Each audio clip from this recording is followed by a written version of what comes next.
গল্পের নাম যে রাস্তা কাউকে ফিরতে দেয় না। ইছাপুরের পাশের একটা পুরনো গ্রাম, সেখানে একটা রাস্তা আছে। লোকেরা তাকে বলে শেষ রাস্তা। কেন এমন নাম?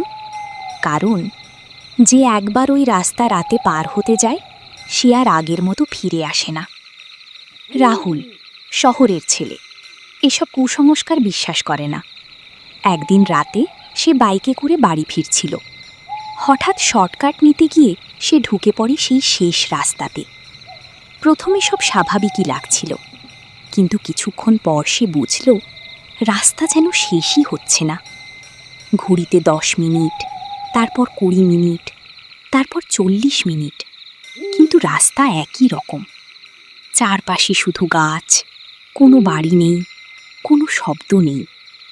হঠাৎ তার বাইকের হেডলাইট কাঁপতে শুরু করলো, আর তখনই সে দেখল দূরে একটা মেয়ে দাঁড়িয়ে আছে, সাদা কাপড়, মাথা নিচু। রাহুল থামল। সে ভাবল, এত রাতে এখানে কেউ? সে বলল, এই সাহায্য লাগবে?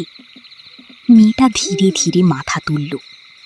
তার চোখে কোনো মনি নেই, পুরো সাদা। রাহুলের বুক ধকধক করতে লাগলো। মেয়েটা আস্তে বলল, তুমি দেরি করে ফেলেছ। রাহুল বলল, মানে? মেয়েটা হালকা হেসে বলল, এখন আর ফিরতে পারবে না।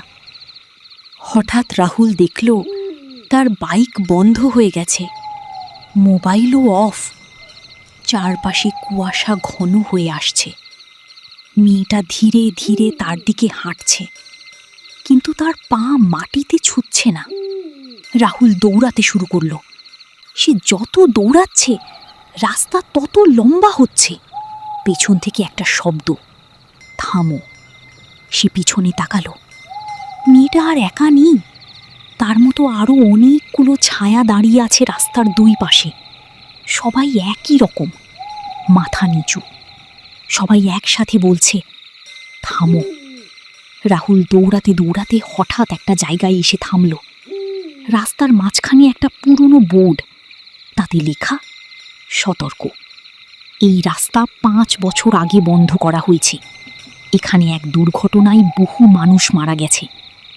রাহুলের মাথা ঘুরে গেল। সে বুঝতে পারল যাদের সে দেখছে তারা সবাই ওই দুর্ঘটনার শিকার। হঠাৎ তার কানে ফিস ফিস শব্দ, তুমিও এখন আমাদের মতো। সে নিচে তাকিয়ে দেখে তার নিজের পা ধীরে ধীরে মাটি থেকে উঠছে। সে চিৎকার করতে লাগলো, কিন্তু চারপাশে শুধু সেই মেয়েটার হাসি। পরদিন সকালে গ্রামের লোকজন রাস্তার পাশে একটা ভাঙা বাইক পায়, কিন্তু রাহুল কোথাও নেই। আর এখন যখন কেউ রাতে ওই রাস্তা দিয়ে যায়, সে দেখে একটা মেয়ে দাঁড়িয়ে আছে, আর তার পাশে একটা নতুন ছায়া, যার মুখটা রাহুলের মতো।